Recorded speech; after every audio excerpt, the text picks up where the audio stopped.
Hello दोस्तों हमारी app Vishnu economics school के स्टोर में इकोनॉमिक्स और कॉमर्स सब्जेक्ट से रिलेटेड 250 से अधिक कोर्स हैं। तो दोस्तों अगर आप यूजी में हो या पीजी में हो या आप यूपीएससी की तैयारी कर रहे हो या आपके पास यूजीसी नेट है या आप पीजीटी की तैयारी कर रहे हो या किसी और कंपटीशन की तैयारी कर रहे हो जहां पर इकोनॉमिक्स और कॉमर्स सब्जेक्ट है, तो आपके लिए हमारे पास कोर्स है। तो दोस्तों हमारी ऐप जरूर डाउनलोड कर लीजिएगा, विष्णु इकोनॉमिक्स स्कूल। तो दोस्तों इस वीडियो के साथ हम एक नया चैप्टर स्टार्ट कर रहे हैं जिसका नाम है निर्धनता। तो निर्धनता के बारे में हम बहुत ही डिटेल में समझने वाले हैं। तो सबसे पहला क्वेश्चन ये उठता है कि आखिरकार निर्धन कौन होता है, यानी कि किसको निर्धन बोलते हैं। तो बच्चों निर्धनता की क्या परिभाषा है ये भी हम समझ लेते हैं।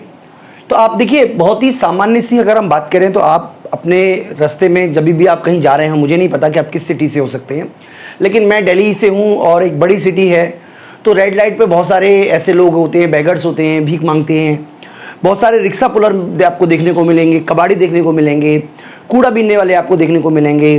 तो ये तमाम लोग जो हैं इनको आप निर्धन कह सकते हो। तो ये तमाम कौन लोग हैं जो निर्धन हैं, यानी कि क्यों ये निर्धनता जो है वो दिल्ली जैसे शहर में है, अवेलेबल है।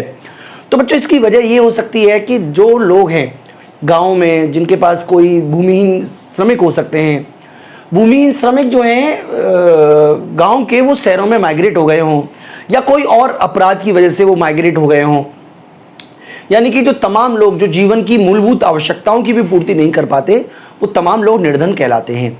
यानी कि अगर हमसे बोला जाए कि निर्धनता की डेफिनेशन क्या है तो हम एक बार डेफिनेशन की ओर चले जाते हैं बच्चों, कि कोई भी ऐसी स्थिति जिसमें बुनियादी उपभोग आवश्यकताओं की भी पूर्ति न कर पाने की जो अयोग्यता है। यानी कि बुनियादी उपभोग आवश्यकताएं कौन कौन सी हैं, जैसे शिक्षा है। अब आप शिक्षा को रोटी कपड़ा मकान की जगह बेटा अब बच्चों को लोगों को चाहिए शिक्षा, स्वास्थ्य, आवास, कपड़ा, भोजन, ये हमारी बेसिक रिक्वायरमेंट है। अगर कोई भी व्यक्ति शिक्षित नहीं है, अगर किसी व्यक्ति का स्वास्थ्य नहीं है, अगर कोई ऐसा व्यक्ति है जो अपने बच्चों को बीमार से तड़पता देखता है लेकिन पैसे नहीं है उसके पास में कि वो मूलभूत स्वास्थ्य सुविधाएं प्रोवाइड करा सके, तो उसे आप निर्धनता ही कहोगे। यानी कि निर्धनता की मतलब होता है जिसमें एक व्यक्ति जो है वो अपने मूलभूत आवश्यकताओं की भी पूर्ति नहीं कर पा रहा है। तो कौन कौन सी मूलभूत आवश्यकताएं बच्चों, हमारी शिक्षा, स्वास्थ्य, आवास, कपड़ा, भोजन, इन सब की मूलभूत आवश्यकताओं की भी पूर्ति नहीं कर पा रहा है, तो इसको निर्धनता या निर्धन कहा जाता है। तो बच्चों भारत में निर्धनता की विकराल समस्या है। भारत ही नहीं बल्कि मैं तो कहता हूँ पूरे विश्व में विकराल समस्या है। विश्व में अगर आपकी इनकम, मैं आपको बता देता हूँ कि अगर आपकी वार्षिक इनकम लगभग भारत के हिसाब से अगर आप 30 लाख रुपए है अगर आपकी वार्षिक इनकम, तो आप जो है वो विश्व में केवल 1% व्यक्तियों में शामिल हैं। इसके अलावा अगर आपकी वार्षिक इनकम 20 लाख रुपए है तो आप विश्व में 2.5% लोगों ही आपसे ज़्यादा हैं। यानी कि अगर आपकी इनकम जो है वो 10 लाख रुपए है तो आप भी विश्व में बहुत सारे लोगों से ऊपर हैं। ये विश्व की बात कर रहे हैं, यानी कि तमाम देशों में गरीबी है, बहुत सारे देशों में बेरोजगारी है, तमाम देश निर्धनता है। उसके बारे में बच्चों हम अलग एक वीडियो में डिस्कस कर सकते हैं किस तरीके से वर्ल्ड हंगर इंडेक्स बनाया गया है। इसके अलावा जो हमारी मल्टीपल मतलब पॉवर्टी इंडेक्स किस तरीके से मेजर किया गया है, ये सब डिटेल के बारे में हम आगे डिस्कस करेंगे बच्चों आवश्यकता के अनुसार। तो फिलहाल आप यहाँ पे समझ लीजिए कि निर्धनता का वर्गीकरण, यानी कि निर्धनता को किस तरीके से बांटा जाता है। तो अल्पकालीन निर्धन है, यानी कि अगर मान लीजिए मैं एक निर्धन का एक लाइन खींच दूँ, मान लीजिए लाइन खींच दूँ, तो अल्पकालीन निर्धन में क्या होता है, एक तो चक्रीय निर्धन होते हैं। चक्रीय निर्धन का मतलब क्या होता है, इस तरीके के व्यक्ति जो निर्धनता रेखा से कभी ऊपर कभी नीचे लगातार बंधे रहते हैं, यानी कि ये चक्रीय निर्धन कहलाते हैं। जिनको वर्ष के कुछ महीनों में काम मिलता है, तो जब काम मिलता है तो उनको रोजगार मिलेगा तो वो निर्धनता रेखा से ऊपर आ जाते हैं, और जब काम नहीं मिलेगा तो फिर से वो निर्धन हो जाएंगे। इस तरीके के जो लोग हैं वो चक्रीय निर्धन कहलाते हैं। अनियमित निर्धन वो होते हैं जो सामान्यतः निर्धन नहीं है, यानी कि जो सामान्यतः निर्धन नहीं है लेकिन किसी दुर्घटना की वजह से वो कुछ समय के लिए निर्धन हो सकते हैं। अब हो सकता है कि बाद में वो पूरा दोबारा से अमीर बन जाए या निर्धनता रेखा से ऊपर चले जाएं, लेकिन उस दौर में जिस समय वो निर्धन रहे, इसको बोलते हैं बच्चों अनियमित निर्धन। यानी कि कभी कभार, चक्रीय निर्धन में तो लगातार निरंतर कम में आता है। अल्पकालीन निर्धनता का जो अनियमित निर्धनता है उसका मतलब कोई भी ऐसी स्थिति घटी होगी जो आप कह सकते हो एक तरीके से जिसकी वजह से वो दुर्घटना की वजह से या कोई प्राकृतिक आपदा की वजह से अब तमाम लोग, जिनका मान लीजिए बहुत सारे लोग ऐसे थे जो प्राइवेट सेक्टर में कोचिंग चलाते थे, हालांकि मैं कोचिंग चलाने वालों को निर्धन नहीं कह रहा हूं, लेकिन मैं बता रहा हूं कि जिस तरीके से पिछले 1.5 साल 2 साल में सारे के सारे बिजनेस खुल गए, लेकिन तमाम कोचिंग सेंटर जो हैं अभी भी बंद हैं। तो डेफिनेटली मैं उन लोगों से जुड़ा हुआ हूं, आप कह सकते हो उसी सेक्टर से हूं, तो मुझे इस बात का बड़ा दुख है कि वो तमाम लोगों को अभी भी रोजगार के पर्याप्त साधन नहीं मिल पा रहे हैं। तो ये सारी की सारी वजह है बच्चों, जिसकी वजह से अनियमित निर्धनता आती है। तो यानी कि प्राकृतिक कोई कारण हो गया हो या कोई अप्राकृतिक कारण भी हो सकता है। मान लो कोई व्यक्ति को जबरदस्त घाटा हो जाए, दिवालिया हो जाए, इस तरीके की वजह से भी वो निर्धन कहला सकता है। तो यहाँ पे बच्चों हमने बात की अल्पकालीन निर्धन की, अब हम बात करते हैं चिरकालीन निर्धनता की। देखिए, चिरकालीन निर्धनता का मतलब ऐसी निर्धनता से है जो लगातार बनी रहेगी। तो सामान्य निर्धन वो होते हैं जो आमतौर पर गरीब ही रहते हैं और कभी कभार उनको पैसा मिल जाता है, लेकिन फिर भी वो गरीबी रेखा के नीचे ही रहते हैं, ठीक है। और सदैव निर्धन वो होते हैं जो गरीबी में ही, जिन्होंने जन्म लिया, गरीबी में ही पले, गरीबी में ही मर जाएंगे। ये हमेशा ही निर्धन रहे, हमेशा ही निर्धन रहेंगे। इस तरीके की जो निर्धनता है उसको बोलते हैं बच्चों सदैव निर्धनता। तो इस तरीके से बच्चों हम निर्धनता का वर्गीकरण कर सकते हैं। हालांकि निर्धनता का जो वर्गीकरण है वो 2 आधार पर किया जाता है। सिंपल शब्दों में कहें, एक निर्धन और दूसरा गैर निर्धन, इस आधार पर किया जाता है। यानी कि निर्धन और गैर निर्धन जो है उसके संबंध में सरकार, एजेंसी डेटा भी निकालती हैं, आंकड़े भी निकालती हैं। उन सब के बारे में बच्चों हम आगे डिस्कस करेंगे ही करेंगे। तो निर्धन व्यक्ति वो होते हैं, या गैर निर्धन में हम एक लाइन खींच देते हैं जिसको हम निर्धनता रेखा भी कहते हैं। और भी कई तरीके से बच्चों हम इस निर्धनता और गैर निर्धन के बीच में डिवीजन करते हैं। तो बात करें बच्चों निर्धनता के मापने के तरीके की, तो निर्धनता को मापने के 2 तरीके हैं। एक तो सापेक्षिक निर्धनता और दूसरा है निरपेक्ष निर्धनता।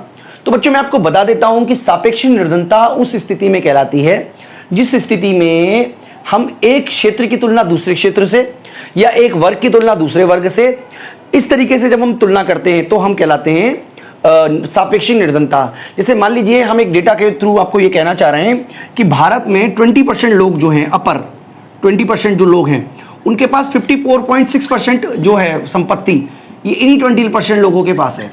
और जो बॉटम के 20% हैं उनके पास केवल 4.5% है, ठीक है। तो इसका मतलब क्या हुआ बच्चों, इसका मतलब हम किसके बारे में बात कर रहे हैं, हम सापेक्षिक निर्धनता के बारे में बात कर रहे हैं, जिसमें हम एक ग्रुप की तुलना दूसरे ग्रुप से कर रहे हैं, यानी कि अपर 20% की तुलना लोअर 20% से कर रहे हैं। इसी तरीके से अगर हम बिहार राज्य की तुलना यूपी के राज्य से करें, या बिहार के राज्य की तुलना दिल्ली राज्य से करें, उनकी प्रति व्यक्ति आय के बेस पर हम तुलना करें, या हम कह सकते हैं, तो हम कहेंगे कि जो दिल्ली की कंपेयर में जो यूपी है या जो बिहार है वो सापेक्षिक रूप से अधिक निर्धन राज्य है। तो इसका मतलब ये हुआ, सिंपल शब्दों में बच्चों मैं आपको दोबारा समझाऊं तो सापेक्षिक निर्धनता तब कहलाती है जब हम एक वर्ग की तुलना, एक क्षेत्र की तुलना, एक समूह की तुलना दूसरे समूह से करते हैं। तो बच्चों ये हमारी है सापेक्षिक निर्धनता। अगली है निरपेक्ष निर्धनता। बच्चों निरपेक्ष निर्धनता क्या होती है वो समझा देते हैं हम आपको। निरपेक्ष निर्धनता जो है उसको मापने के लिए, निर्धनता रेखा को मापने के लिए भारत में एक वर्ड यूज होता है, उसे बोलते हैं गरीबी रेखा या निर्धनता रेखा। बच्चों ये क्वेश्चन बहुत इंपॉर्टेंट है, मैं आपको बता देता हूं कि यूजीसी नेट में भी इंपॉर्टेंट है, पीजीटी इकोनॉमिक्स में भी इंपॉर्टेंट है, यूपीएससी में भी इंपॉर्टेंट है। तो आपको निर्धनता रेखा के बारे में जरूर याद रखना चाहिए। तो बच्चों ये सारे के सारे कोर्सेज में मैं बनाता हूं, चाहे आप यूजीसी नेट की तैयारी कर रहे हो, चाहे पीजीटी इकोनॉमिक्स की तैयारी कर रहे हो, चाहे आप यूपीएससी इकोनॉमिक्स ऑप्शनल की तैयारी कर रहे हो, यानी कि जहां जहां आप इकोनॉमिक्स की कोर्स होता है वहां पे मैंने कोशिश की है कि आपको वीडियो के माध्यम से आप बच्चों की मैं मदद कर सकूं।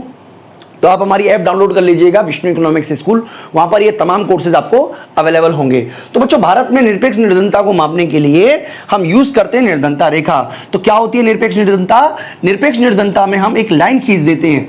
अब जो उस लाइन से ऊपर रहेगा वो गैर निर्धन कहलाएगा, और जो उस लाइन से नीचे रहेगा वो क्या कहलाएगा? निर्धन कहलाएगा। तो भारत में गरीबी रेखा का मतलब है जब आप एक व्यक्ति को निरपेक्ष रूप से गरीब मान रहे हो, यानी कि आपने डिसाइड कर लिया कि जी जो भी व्यक्ति 1500 रुपये महीने खर्च कर रहा है वो गरीब नहीं है। तो जो व्यक्ति 1500 रुपये से कम खर्च करेगा वो गरीब नहीं कहलाएगा, जो व्यक्ति 1500 रुपये से ज़्यादा खर्च करेगा वो गरीब नहीं कहलाएगा, जो 1500 से कम खर्च करेगा वो गरीब कहलाएगा, जो 1500 से ज़्यादा खर्च करेगा वो गरीब नहीं कहलाएगा। तो 1500 इज द रेखा, यानी कि इस रेखा से नीचे वाले व्यक्तियों को ही हम गरीब कहते हैं। तो भारत में गरीबी रेखा को मापने के लिए निर्धनता रेखा का प्रयोग किया जाता है। अब याद रखिएगा, निर्धनता रेखा ही वो पैमाना है जिसके बेस पर हम गरीबी को मापते हैं। तो बच्चों निर्धनता, देखिए ये अगर मैं कहूं निर्धनता रेखा से जो लोग नीचे रहते हैं, ठीक है, नीचे जो लोग रहते हैं, आप याद रखिएगा, इसको एग्जाम में क्वेश्चन पूछा जा सकता है। इस प्रतिशत को हम बोलते हैं व्यक्ति गणना अनुपात, यानी कि हेड काउंट रेशो, व्यक्ति गणना अनुपात बोलते हैं, हेड काउंट रेशो बोलते हैं, आप याद रखिएगा बच्चों। इसके अलावा निर्धनता प्रभाव अनुपात भी इसको बोलते हैं, यानी कि दो नामों से जानते हैं इस पॉपुलेशन को। पहला है निर्धनता प्रभाव अनुपात के नाम से भी जानते हैं, पॉवर्टी इंसिडेंस रेशो, या व्यक्ति गणना अनुपात, हेड काउंट रेशियो के नाम से भी इसको जानते हैं। तो बच्चों भारत में निर्धनता को मापने का जो प्रथम प्रयास है वो हालांकि औपचारिक रूप से तो नहीं किया था, क्योंकि उन्होंने एक बुक लिखी थी दादा भाई नौरोजी ने, उसमें उन्होंने एक माप बताया जिसको वयस्क जेल निर्यात लागत विधि कहते हैं। यानी कि उन्होंने मतलब इसको जेल के में रहने वाले कैदियों के उपभोग पैटर्न के आधार पर उन्होंने ये बताया कि निर्धनता रेखा कितनी हो सकती है, उनका अपना फार्मूला था। हालांकि वो उतना अप्रोप्रिएट फार्मूला नहीं माना जा सकता, खासतौर पे वर्तमान अगर आप कॉन्टेक्स्ट में यहाँ से देखोगे। स्वतंत्रता के पश्चात कई सारी कमेटियां गठित हुई, कई सारे आयोग बने, जिसके कमेटी बोल सकते हैं, 6 कमेटी बनी अभी तक, जिन्होंने निर्धनता को मापने के लिए अपने सुझाव दिए किस तरीके से निर्धनता को मापा जा सकता है। जिसमें से योजना आयोग का कार्य समूह जो है वो 1962 में स्थापित हुआ। वीके डांडे और एन रथ का जो कमेटी है वो 1971 में स्टेबलाइज हुई। इसके अलावा अलग समिति जो है वो 1979 में स्थापित हुई। लकड़वाला समिति 1973 में स्थापित हुई। तेंदुलकर समिति 2009 में स्थापित हुई। इसके अलावा रंगराजन जो समिति है वो 2014 में स्थापित हुई। तो इस तरीके से टोटल मिलाकर 6 समितियां हैं वो जिन्होंने डिफरेंट समय पीरियड पे निर्धनता रेखा को मापने के सुझाव दिए। तो बच्चों मैं आपको बता देता हूं कि निर्धनता रेखा को मापने का, यानी कि जो डेटा है उसको मापने का काम नीति या योजना आयोग करता रहा है, लेकिन क्योंकि अब योजना आयोग की जगह नीति आयोग ने स्थान ले लिया है, तो अब नीति आयोग जो है वो इससे संबंध में जो है मतलब एक तरीके से मापने का काम करता है। तो 2 विधियां हैं बच्चों, आप याद रखिएगा। एक तो कैलोरी, ये बहुत जरूरी है बच्चों आपके लिए याद रखना, कैलोरी यानी कि कितना व्यक्ति उपभोग करता है, कितना वो उसकी बॉडी बर्न करती है, उसके आधार पर हमने तुलना की है। तो 2400 गांव में और 2100 शहरों में, ये हमारी कैलोरी बर्न के ऊपर है। तो बच्चों शहरों में इसलिए कम रखा गया है और गांव में इसलिए कैलोरी बर्न ज्यादा रखा है क्योंकि गांव के लोग जो हैं वो शहरों के लोग की तुलना में अधिक श्रमिक काम करते हैं। तो ये तो कैलोरी की बात कर ली बच्चों हमने। दूसरा है हमारा मौद्रिक आधार, मौद्रिक आधार की भी बात कर लेते हैं। तो बच्चों समय समय पर ये मौद्रिक आधार में परिवर्तन होता रहा है। मैं आपको ये बताना चाहता हूं कि अगर भारत में प्रति व्यक्ति प्रति माह गांव में जो है वो गांव के क्षेत्र में 59.42 अगर इतने पैसे भी खर्च कर रहा है तो उसको गरीब नहीं मानेंगे। यानी कि ये जो निर्धनता रेखा है ये ग्रामीण क्षेत्र में है। और शहरी क्षेत्रों की बात करें तो शहरी क्षेत्रों में 1268 ये शहरी क्षेत्रों में रखा गया है। यानी कि एक व्यक्ति अगर औसतन 1268 रुपए प्रति माह खर्च कर रहा है तो सॉरी 68 नहीं है 86 है 86 रुपीस खर्च कर रहा है शहरों में, तो उसको गरीब नहीं माना जाएगा। ये निर्धनता रेखा है हमारी, इससे नीचे व्यक्ति ही गरीब माना जाएगा। तो बच्चों का टेक्निकली देखें तो ये बहुत ही कम है, बहुत ही ज़्यादा कम है। अगर मान लीजिए 5 लोगों का परिवार है तो लगभग 6000 रुपये मासिक इनकम, किसी भी लिहाज से आप उसको एक तरीके से उपयुक्त इनकम तो नहीं कह सकते। तो इसी के आधार पर बच्चों हम निर्धनता रेखा के बारे में मापा जाता है। अब निर्धनता रेखा के बारे में हमारा जो ट्रेंड क्या है उसके बारे में तो बच्चों हम अलग से एक वीडियो बना के आप बच्चों को समझाएंगे।